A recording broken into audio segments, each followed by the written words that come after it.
여러분 안녕하십니까. 2026년 8월 20일자 이스라엘 투데이 시작합니다. 이스라엘 군은 그제인 8월 18일 또다시 가자 지구를 공습했습니다. 하마스는 그동안 전 세계를 향하여 하마스 지휘부가 해체되었다고 공언해 왔지만 사실이 아니었습니다. 이번에 이스라엘이 공격한 곳은 하마스의 해군 특수부대 느쿠바 지휘관들의 회합 장소를 공격한 것으로 알려졌습니다. 하마스는 지휘본부가 해체되었다면서 왜 또 지휘관들이 모여서 또 다른 테러를 준비하려고 했던 것일까요? 그런데도 언론들은 하마스의 이 거짓말에 대해서 비난하기보다는 또다시 이스라엘을 비난할 것이 분명합니다. 오늘도 이스라엘과 중동의 뉴스 한가운데로 한 발자국 더 깊숙이 들어가서 자세히 분석해 주는 우리 조현영 기자 모셨습니다. 어서 오십시오. 예, 안녕하십니까. 잘 지내셨죠? 오래간만인 것 같습니다. 예. 오늘 첫 번째 분석 이슈 어떤 건지 알아볼까요? 지난 2023년 10월 하마스의 이스라엘 공격 이후 영국에서는 대규모의 친팔레스타인 그리고 반이스라엘 시위가 지금 시까지도 시내 여러 곳에서 반복적으로 계속 이어져 오고 있는데 정말 저는 이 소식 들으면서 충격을 받았어요. 놀라운 것은 이 반이스라엘 친팔레스타인 시위대가 중국과 연결되어 있다. 이런 얘기가 지금 영국에서 보도되는 것 같아요. 자세히 소개를 해 주시죠. 그러니까 8월을 기점으로 해서 초순부터 이제 텔레그래프 영국 저널리스트에서 이제 집중적으로 보도가 나왔어요. 이 과격한 친팔레스타인 시위 배후에는 중국이 있다라는 보도가 연일 나왔거든요. 그래서 그거를 좀 오늘 소개시켜 드리려고 하는데 문제의 본질은 뭐냐면 이제 친중 사업가 그 유명한 로이 싱햄이라는 사람이 있습니다. 이 사람의 자금이 여러 경로를 통해서 결국 팔레스타인 연대 캠페인 영국 집으로 들어갔다는 거예요. 자, 그럼 여기서 중요한 게 어떻게 그러면 로이 싱햄 자금이 일로 들어갔냐?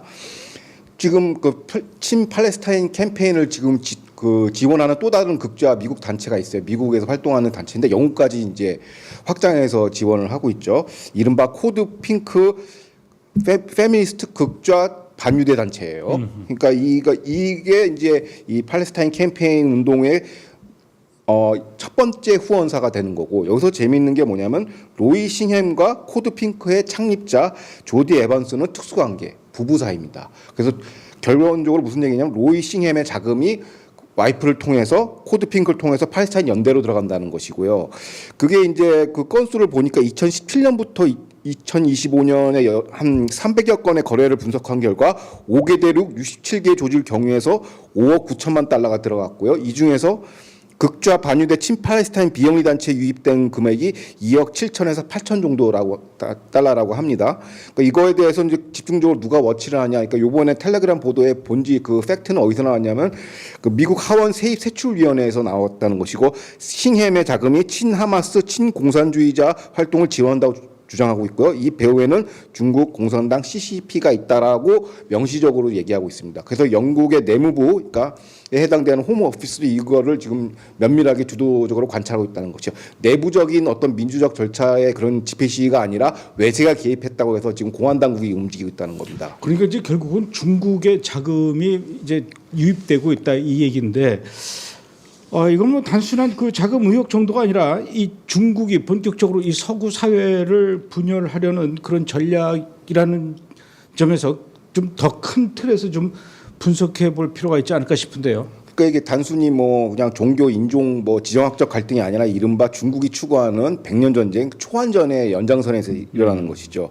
그러니까 뭐냐면 민주제도의 신뢰 자체를 이제 약화시키는 거고요. 이번 경우에서 드러난 것처럼 싱햄 네트워크가 친중 메시지를 극좌 사회주의 명분 여기서 그 안에 어젠다가 뭐냐면 반전, 반제국주의, 그러니까 반미죠. 그 다음에 팔레스타인 연대 이런 걸 다 엮어가지고 영미 사회, 서구 문명을 이제 깨부수자라는 명분으로 이제 계속 내부 분탕을 일으키는 겁니다. 근데 이게 뭐 하루 이틀 하는 게 아니라 거의 50년짜리 프로젝트라는 것이죠. 그리고 이제 이런 이제 중국 자금이 어떻게 들어온 거는 과거에도 국제단체는 있었지만 중국 자금이 들어오면서 본격적으로 팔레스타인 운동의 규모와 사이즈와 과격성이 강화한 데 있다. 그래서 지금 뭐 잘 감독님도 아시겠지만 영국에서 발생하는 이 반유대 집회 시위의 성격이 거의 포그럼 수준으로 올라갔어요. 그냥 유대인 싫어 뭐 이런 게 아니라 폭력 상태가 굉장히 높은 준위까지 올라갔다는 건데 이 배후에는 누가 있냐면 중국의 공산당 자금이 있다라는 것이고, 그러니까 쉽게 표현하면 이러는 거죠. 그러니까 러시아도 그렇고 중국도 그렇고 영미 서방을 그러니까 무력 전쟁이나 이런 지정학으로 이길 수가 없어요. 그래서 어떤 식으로 하냐면 그 미국을 이제 영미 사회를 안에서 내파시키자. 그래서 병들게 하자라고 해서 이제 장기 50년 게임을 벌이는 거고, 그 핵심 연장이 이런 초안전 인포메이션 워페어를 해가지고 내부 분탕을 일으켜서 유권자 베이스를 완전 부셔버리는 거죠. 지금 미국에서도 시행되고 있고 영국에서 시행되고 있고. 근데 재미난 사실이 아니지만 애석하게도 이제 반유대가 그 레시피가 돼버린 것입니다. 그 영국 런던에 가면은 주말마다 우리나라도 이제 주말마다 이 친팔레스타인 시위가 벌어지고 있는데 영국 런던에서도 주말마다 이 친팔레스타인 시위 그리고 이제 반이스라엘 시위 같이 진행되는 거죠. 굉장히 대규모로 진짜 진행되는데 무섭습니다. 예. 그런데 저 많은 사람들이 저 많은 장비들을 가지고 어떻게 저렇게 매번 나와서 할까 했더니 이제 결국은 그에 따른 그 이 시위 비용 자금 이게 결국은 중국 돈들이 많이 이렇게 유입되고 있다라는 그런 사실이네요. 그러면 그렇지. 예, 그럴 줄 알았어요. 자, 이번엔 또 다른 얘기 해보죠. 우리가 그동안 그 가자지구 그러면은 기근에 그 허덕이고 있는 어린 아이들 이런 이미지를 많이 이제 떠올리는 게 유튜브에 보면은 그런 광고가 나와요. 그렇죠. 우리 브레드 TV도 이제 이스라엘 뉴스를 많이 다뤄서 그러는지 반드시 브레드 TV의 유튜브 영상 앞에 그 이 가자지구 어린애들을 도와주세요. 그러면서 애들이 이렇게 그걸 뭐라 그러됩니까? 이 가난 코스프레, 빈곤 포르노라고. 빈곤 포르노라 그러죠. 그런 영상들이 많이 나오는데 결국은 돈을 요구하는 거예요. 그렇죠. 그 구호 단체가.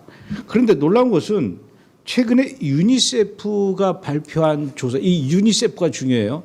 유니세프가 발표한 조사 보고에 따르면은 유니세프가 그동안 보여주었던 이 가자지구의 그 어린이 기아 그리고 빈곤 그리고 기근 이런 것과는 사실은 거리가 멀다. 이런 내용으로 유니세프가 발표를 했어요.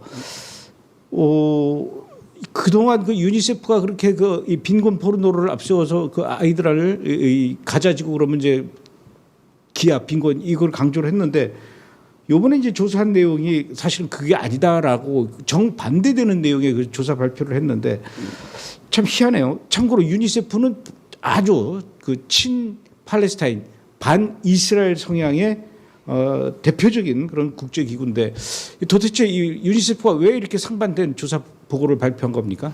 최근에 이제 유엔이 이제 돈이 떨어졌죠. 그러니까 이거 어떻게 보면 트럼프 행정부의 집권의 영향력이라고 긍정적인 효과인데, 그래서 좀 정상화되는 기조에서 이제 이런 조사가 제대로 된 조사가 나온 것이죠. 자, 그러면 이제 시계바늘을 작년으로 돌려서 2025년 8월에 이제 기아 보고서가 나왔어요. 그럼 그 단체가 누구냐? 그때는 유니세프가 한 게 아니라 또 유엔의 또 산하기관인 IPC라는 통합 식량 안보 체계라는 아주 공신력 있는 단체에서 식량 안보를 측정하는 단체에서 발표를 한 거예요. 가자지구는 현재 기하 기근 상태다라고 얘기해서 여기서는 5단계로 분류를 해요. 5단계가 이제 기근, 심각한 기근 상태, 그 빈곤 상태라고 얘기를 하는데, 여기서 5단계로 분류했는데 문제는 뭐냐면 올해죠. 올해 26년 5월 31일부터 6월 15일까지 유니세프가 주도하는 영양 클러스터 스마트 조사 결과가 최근에 발표가 됐어요. 그러니까 가자지구 만 5세 미만의 아동의 급성 영양 실조 비율이 몇 퍼센트냐? 0.8%였죠. 작년에는 이게 30% 넘었다고 얘기했는데 이게 0.8%로 내려온 겁니다. 그러면 이건 가자 전쟁 이전의 기조 수치인 0.8%와 같거나 낮고, WHO 비상 기근 기준의 5%를 한참 못 미치고, 또 앞서 작년에 잘못 발표한 IPC 기근 기준은 30%예요. 30%보다 훨씬 낮은 0.8%니까 사실상 기근은 존재하지 않는다라는 게 새로운 조사 결과로 발표졌습니다. 그런데 그동안 그럼 도대체 그 유니세프는 가자지구가 기근과 기아가 심하다라고 그런 내용으로 광고를 해왔었는데, 그런 광고를 할 때는 나름대로 가자지구의 기근과 기아에 대한 기준을 갖고 그 기준에 못 미치니까 그런 내용으로 광고를 했을 것 같아요.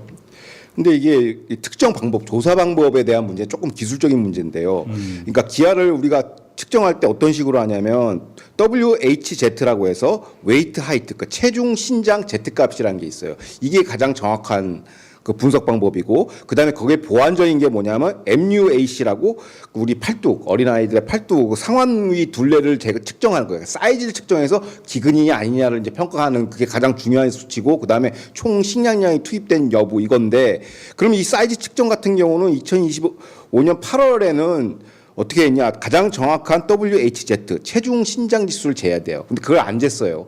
그걸 안 재고 조금 보완적인 수치인 그 MUAC 상완 둘레를 잰 거예요. 그런데 그 상완 둘레를 재면은 좀 부정확한 조사 방법인데, 이거를 어떤 식으로 이제 일종의 가라죠. WH 자료 빼고선 이제 상완구 둘레로 했는데, 통상적으로 아프리카 기준에서는 이 상완 둘레가 예를 들어서 15% 나오면은 신장 체중 점수가 30% 나온다. 그러니까 2배수 차이 난다는 거예요. 그냥 곱하기 2를 가라로 한 것이죠. 그런데 이건 틀린 거죠. 실제로 요번에 전수조사를 해보니까 중동에서는 오히려 체중 신장 점수가 낮게 나온 경우도 있어요. 그러니까 이걸 조작을 해가지고 했던 거, 이게 요번에 드러난 것이고, 실제로 해보니까 0.8이 나왔고, 중동이나 이런 나라에서는 그 상완 둘레가 더 높게 나오고, 어떻게 보면 체중이 더 낮게 나오는 이런 이제 조사 방법이 차이가 있었죠. 그래서 요것 때문에 이번에 제대로 밝혀졌습니다. 체중 신장을 바탕으로 조사한 결과 조사에서는 어떤 결과가 나왔습니까? 가자시티 북부 지역이 0.8%고요. 지역별로 보면 데르 알 발라는 0.5%, 칸 유니스 우리가 잘 들어보면 라파 지역은 0.2%. 전반적으로 낮아요. 그러니까 다 0점대 퍼센테이지인데, 아까 얘기했던 그 기근 수준, 그러니까 IPC 기준의 30%, WHO의 5%인데 한참 못 미치죠. 그러니까 정상적이라는 거예요. 그럼 이 수치가 도대체 뭘 의미하는가 들여다보니까 인근 국가들하고 비교하면 알아요. 이집트는 약 급성 기아 비율이 2.9에서 3.3%. 그럼 여기 0.8이 훨씬 낮죠. 요르단은 2.0%인데 여기는 0.8%니까 훨씬 낮죠. 그러니까 이게 뭘 의미하냐면, 중동에서 가장 잘 먹고 잘 산다는 게 가자지구라고 볼 수가 있어요. 역설적으로 얘기하면은. 그러니까 일부 유럽 국가보다 수치가 낮아요. 그러니까 이런 이른바 의도적 기아로 아동이 대규모 영양실조에 빠졌다라는 게 통계 조작이라는 게 이번에 거의 한 3년 만이죠. 뭐 작년 기준하면 1년 만이지만은 3년 만에 이제 거짓 선동이 이제 완전히 분쇄가 된 것입니다. 그러니까 그게 이제 거짓 선동이 라는 사실을 다른 조사 단체에서 발표한 거라면 뭐 그럴 수 있다 치지만 이번에는 아주 유니세프가 그렇죠. 스스로 이렇게 발표를 한 그렇죠. 거예요. 참, 그러니까 이게 문제는 어떤 방식으로 조사를 하느냐, 또 어떤 기준으로 그걸 평가하느냐에 따라서 이게 많이 왔다 갔다 하는데, 일단 가자지구의 그 어린 아이들을 빈곤과 기아 상태에 있다라는 것을 전제하에 확증적 편향이죠. 그렇죠. 그런 상태에서 조사를 해가지고 그 결과를 내니까 이런 식으로 맨날 그 유튜브에서는 가자지구의 어린애들이 굶어 죽고 있습니다, 이런 식으로 나오는데, 사실은 그 이스라엘이 가자지구 안으로 식량을 그동안 많이 들여보내지 않았습니까? 그렇죠. 이제 이게 이스라엘이 이제 주도하는 코가트와 유엔 및 미국이 참여하는 가자지구 CMCC, 그러니까 가자지구의 지금 임시통치기구죠, 민군. 여기에 조사 자료에 따르면 2025년 10월부터 26년 6월까지 총 178만 톤의 식량이 들어갔고요. 그 가자 인구에 필요한 양보다 3배수가 투입됐다는 거예요. 근데 26년 5월 한 달 동안만 해도 식량 꾸러미가 150만 명분이 들어갔다는 얘기죠. 그러니까 이 무자비하게 엄청나게 에이드가 들어가다 보니까 식량이 기근 형태가 발생할 수는 없죠. 물론 내부적으로 여러 가지 인플레이션도 있고 하마스가 그걸 붙잡고 안 놔주는 경우도 있지만은, 투입되는 양만 보더라도 이건 기근이 이제 틀렸다라는 걸 이제 간접적으로 이제 인정했는데, 이번에 확실히 인정이 된 거고. 그러면 왜 이런 기근 통계가 왜 중요하냐? 이게 바로 네트냐후가 전범이라는 거, 이스라엘이 전범이라는 낙인 찍기 위한 그 가짜 데이터를 이제 활용하는 것이죠. 이걸 통해서 네트냐후의 전범 구속 요건인 그 공소장에 이제 이 데이터가 들어가는 겁니다. 누가 이걸 주도했냐? 잘 아시다시피 이제 ICC죠. 국제해영사재판소. 그렇죠. 예. 그 칸 검사장이 왜 자기가 이제 성비위 혐의를 덮기 위해서 이런 말도 안 되는 통계를 이제 가라로 붙여가지고 이제 공소장을 낸 겁니다. 이게 누구를 사주를 받고 카타르의 사주를 받고. 그러니까 이게 그냥 기본 데이터를 속이는 거에서 끝나는 게 아니라 이게 전범까지 연결되는 하나의 폴리티컬 정치 공세죠. 글로벌 정치 공세죠. 그 연장선에서 네트냐후가 지금 고난을 한 3년쯤 받고 있는데, 거기에 대한 기초 자료인 이제 통계 자료가 이제 와야 됐다는 게 이제 요번에 이제 좀 늦었지만 좀 고무적인 자세라고 볼 수 있습니다. 그러니까 그 베냐민 네타냐후 총리를 전쟁 범죄 혐의 그 왜 전쟁 범죄냐 가자 지구의 아이들을 기아와 빈곤에 그 맞닥뜨리게 했으니까 그게 바로 전쟁 범죄다. 그걸 기소하기 위해서 그렇다면 가자 지구의 어린애들이 진짜 기아와 빈곤에 있는지 그거를 조사를 해야 되는데 거기에 그걸 전제로 해서 가라 조사를 해가지고 나온 통계다. 그렇죠. 야, 참 그러니까 이게 굉장히 복잡계죠. 사실은요, 그 이 팔레스타인을 돕기 위해서 유엔이 그 운영하고 있는 그 팔레스타인 난민 구호 기구 이런 데가 있어요. 이 팔레스타인 난민 구호 기구를 통해서, 그러니까 전 세계 많은 나라들이 팔레스타인 사람들을 돕기 위해서 이렇게 구호 기금을 보내는데 그 구호 기금을 받아서 제대로만 쓰면은 오늘날 팔레스타인이 그렇게 가난하게 살지는 않죠. 그렇죠. 어쩌면 우리나라보다도 훨씬 더 잘 살 수 있을 것 같아요. 왜냐? 아무것도 안 하고 그냥 전 세계에서 구호금이 그렇게 들어오는데. 그렇죠. 근데 문제는 그것도 팔레스타인 자치정부의 일부 상위 고위층들이 다 자기 주머니로 슈킹하고. 그렇죠. 그래서 오죽하면 그 저 예전에 그 팔레스타인 자치정부의 그 수반인 네. 아니 아라파트도 그렇고 아라파트가 죽은 이후에 보니까 해외에 빼돌린 비자금이 아라파트 개인 돈이 몇십 조라 그랬어요. 이게 팔레스타인이래요. 그렇죠. 그러니 가자지구로도 이스라엘이 아무리 거기다가 어린애들을 위해서 식량을 많이 보냈다 하더라도 하마스가 그거 다 중간에서 빼돌리고 자기네들 배만 채우다 보니까 아이들이 또 못 먹을 수도 있죠. 그렇죠. 그거는 뭐 이스라엘 책임이 아니지. 그렇죠, 그렇죠. 이런 식의 그 가짜 통계 이게 또 있어요. 서한지구라고 불리우는 유대 사마리아 이 지역에 유대인 정착촌이 있는데 그동안 유대인 정착촌이 팔레스타인 사람들을 대상으로 폭력이 급증하고 있다. 이런 뉴스가 사실은 많이 등장해서 이런 뉴스를 들은 그 국제사회에서 이 유대 사마리아 땅에 정착하고 있는 유대인 정착민들을 향한 비난, 그게 결국 이스라엘 비난하는 거죠. 이런 비난이 많았었는데 저도 그 뉴스 보면서 아니 좀 문제 좀 일으키지 말고 정착민들이 좀 조용히 살지 왜 이렇게 팔레스타인 사람들을 가서 이렇게 두들겨 부시고 이렇게 때리고 그러나 폭력하고 그러나 좀 그런 안타까운 마음이 있었는데 최근에 이스라엘 비정부 기구인 레가빔이라는 곳에서 발표한 바에 따르면은 이것도 잘못된 뉴스가 많다. 잘못된 통계가 많다.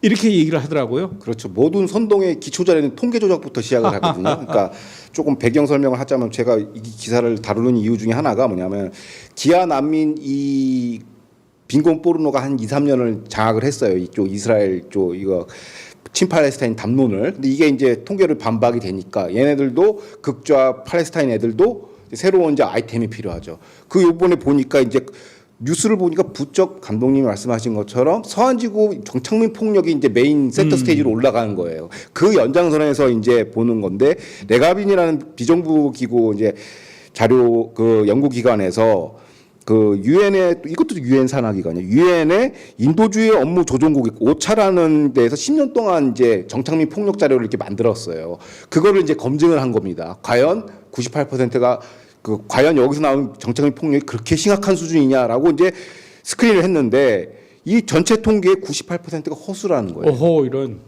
그 무슨 얘기야? 왜 허수야? 98% 말이 되냐? 그러니까 서한지구에서 폭력 사태가 있으면은 98% 이상의 유대인이 인버브된 게 아니에요. 오호. 그러니까 그 때린 놈 있고 맞은 놈이 있잖아. 그럼 둘 중에 하나 피해자 보면 유대인이 98%가 없다라는 거예요. 그게 이제 첫 번째 가장 큰 거고. 그럼 어떤 거냐?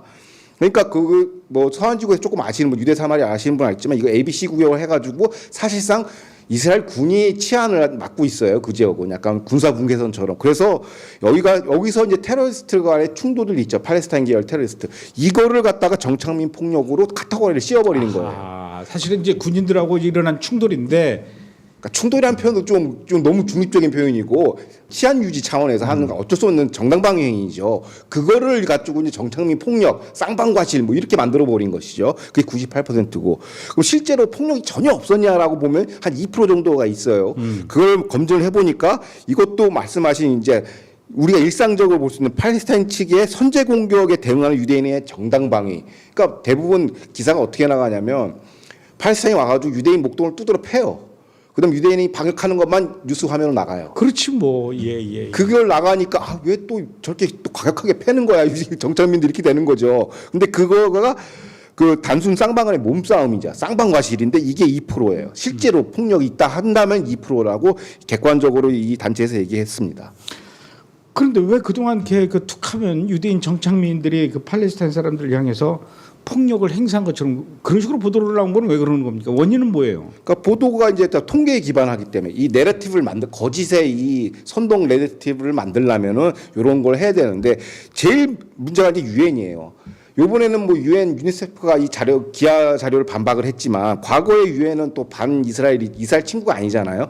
적대적이다 못해 그냥 없애라고 하는 이런 유엔 오차라는 데이터가 때문에 이제 언론사도 어쩔 수 없이 그걸 써야죠. 유엔이랑 공식적인 단체가 했으니까. 그렇기 때문에 이제 언론 보도가 나오는 건데, 그럼 오차는 그 이 유엔 아까 얘기했던 인도주의 업무 조정국은 도대체 무슨 데이터를 받길래 그런 거냐 했더니 PA 당국의 데이터를 샜는데 그러면 두 가지가 있잖아요. 아랍어로 된 게 있고 또 번역본으로 된 영어본이 있는데 이거를 갖다 두 배수로 집어넣어 버린 거예요. 아하. 추출을 할 때, 표집을 추출할 때, 로 데이터를 추출할 때, 그러니까 이런 무식한 짓을 한 거예요. 유엔이.